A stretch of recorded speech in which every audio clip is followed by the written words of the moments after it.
Bismillahirrahmanirrahim. Assalamualaikum warahmatullahi wabarakatuh. Semangat pagi. Mohon izin, perkenalkan nama saya Aris Wahyu Hidayat, nomor induk 27024602223 kelas TBDA. Dalam kesempatan ini saya akan mempresentasikan proyek yang telah dilakukan oleh kelompok kami, yaitu pada mata kuliah Karakter Building Pancasila.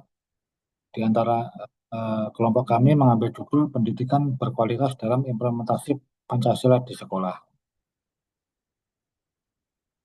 Latar belakang dalam proyek kami yaitu ada tiga. Pertama, kesenjangan kualitas pendidikan, integrasi pendidikan karakter, dan yang ketiga, tantangan era digital.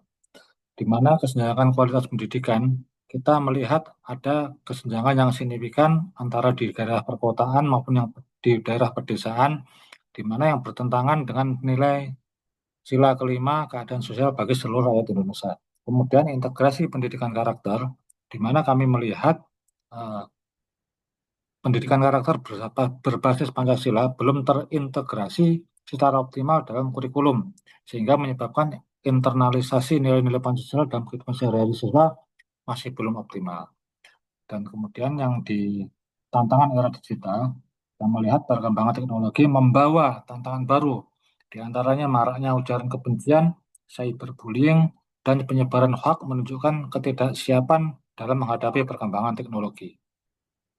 Rumusan masalah yang kami uh, laporkan ada tiga, di mana yang pertama bagaimana implementasi nilai-nilai Pancasila dapat meningkatkan kualitas pendidikan di sekolah-sekolah. Yang kedua, apa saja tantangan yang dihadapi dalam penerapan Pancasila di lingkungan pendidikan. Yang ketiga, bagaimana keterlibatan masyarakat dalam kontribusi meningkatkan pendidikan berkualitas yang berbasis Pancasila. Tujuan proyek ini ada dua, untuk masyarakat. Harapannya meningkatkan kesadaran dan partisipasi dalam pendidikan berkualitas berbasis Pancasila. Untuk mahasiswa, harapannya eh, mengembangkan kepekaan sosial dan empati, kemudian meningkatkan kemampuan analisis dan komunikasi, dan yang terakhir menghasilkan ide-ide inovatif. Hasil temuan di lapangan, kami ada tiga segmen, di mana yang pertama mengenai pemahaman tentang Pancasila. Mayoritas narasumber yang kami wawancari memahami Pancasila sebagai dasar negara. Dan yang kedua, pemahaman implementasi dalam pendidikan masih beragam antara guru atau dosen dengan siswa atau orang tua.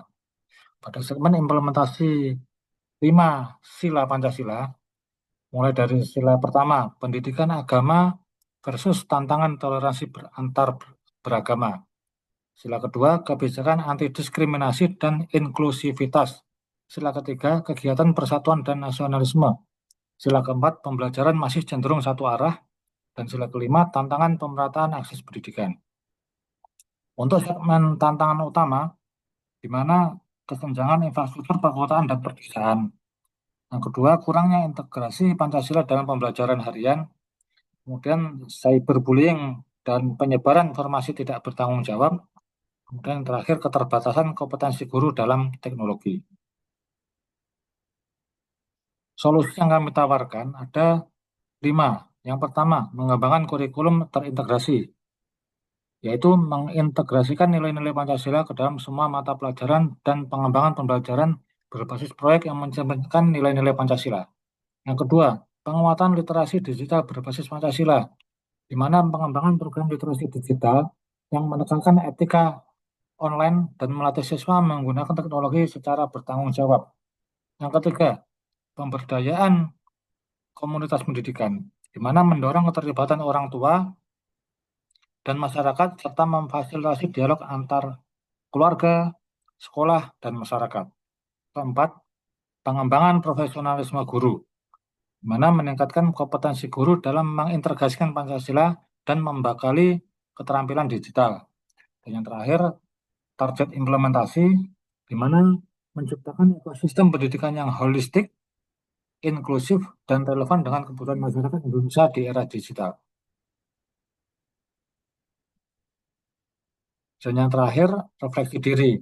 Pancasila harus diterapkan dalam praktik nyata dengan fokus pada kepemimpinan komunikasi, dan pendidikan berkualitas. Poin kuncinya apa? Yang pertama, pendidikan sebagai tanggung jawab masyarakat, bukan hanya pihak sekolah maupun guru. Yang kedua, perlunya pembelajaran interaktif yang relevan bagi siswa. Yang ketiga, pentingnya kolaborasi antar berbagai pemangku kepentingan. Yang keempat, memahami kompleksitas kompleks kompleksitas keadilan sosial dan mencari solusi inovatif. Dan yang terakhir, menghubungkan konsep teo teoritis Pancasila dengan realitas praktek dan SDG 4. Mungkin itu yang bisa saya presentasikan mengenai proyek yang telah dilakukan oleh kelompok kami. Kurang lebihnya mohon maaf. Terima kasih. Wassalamualaikum warahmatullahi wabarakatuh. Semangat pagi.